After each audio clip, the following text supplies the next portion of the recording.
Hey, this is Sheba, and I'm here again. I want to talk about a couple of things today. I'm a nonviolent person by nature.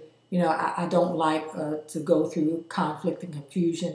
I like to solve things peaceably, but I'm telling you right now, I'm really just fed up to here with all of the trash and that's going on. It's ridiculous what's going on in this country right now. And so two things that I want to address. Now, I'm probably going to be pretty aggressive about them, but two things that I want to address tonight, and that is one, the President Obama versus the Republican Party, and the other thing is racism. So those are the two things that I want to talk about.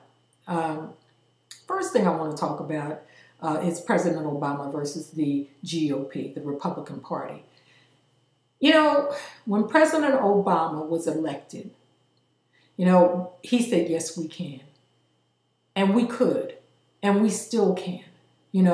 But when he came into the office, he came in. He said on the campaign trail, we want to do things together. We want a bipartisan spirit. He came in with having in mind that he wanted to work with both sides of Congress, to get things done. That was his agenda. And he tried as hard as he could to follow that agenda all the way through.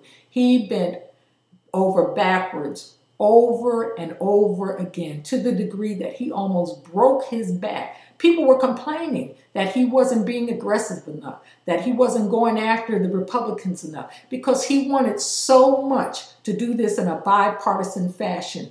And at every single turn, the Republican Party opposed him. Please do not forget. Don't listen to this rhetoric that is going on now, that they're putting out there now. I believe the GOP has a script that they've handed out to everybody in the party that says, if this is the script we're going to follow. Don't deviate. We're going to say the same thing, even if it's not true. We're going to say it. We have to say it.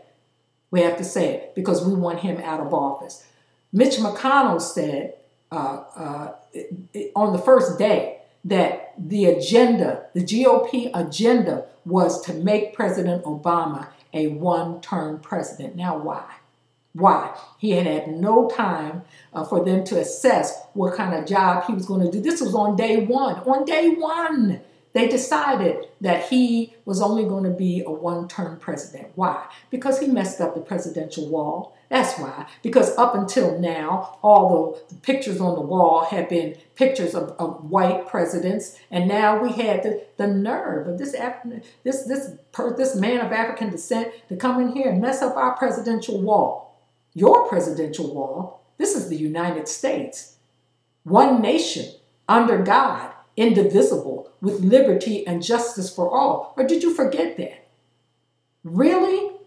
But that's what they said. That was their agenda, and that's what they did. And every single turn, they opposed the president on every single thing. Please remember that. If you're looking at this video, remember, it was not for his lack of trying. There was no cooperation on the GOP side of the House. Now, having said that, let me say this. I understand that not every Republican opposed.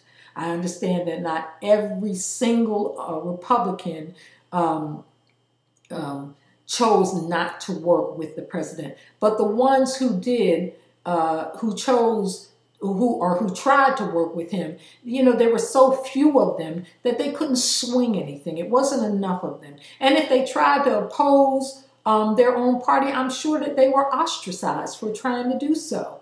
Let me understand. You need to understand that a lot of this comes from a racist point of view, but I'm going to get into that a little bit later. But let me just understand. Remember that the condition of this country was already there when President Obama walked through the doors. This was the economy, and all that was already torn apart when President Obama took over. That happened in the 8 to 10 years before in the Bush in the Bush administration. That's where that happened. It happened in the Bush administration. And so, you know, please remember that. Please remember that he did not create it, because many Republicans are trying to convince the American people that President Obama created this situation. He didn't. He went in. He tried to fix it. And again, the GOP, they just opposed him on every single thing. Now, if they were really doing or wanted to do what was best for the American people, then they would have at least tried to work with him. They didn't try to work with him on anything, because their agenda was to make him a one-term president at risking the livelihoods of every single American in this country. It was more important for them to oppose the president than it was for them to do what was best for the American people. You know, the American people that they're always talking about, oh, the American people don't want this, and the American people want that, and I think the American people, ask the American people what they think. Have you looked at your rating lately? I think that kind of tells what the American people wanted, and you weren't paying attention to it, or either you paid attention to it and you didn't care. So don't try to sit up there and act like what you were doing in the best interest of the American people, because you know you weren't. You know you weren't. Please, please, please remember that they did not have your best interest at heart. Okay.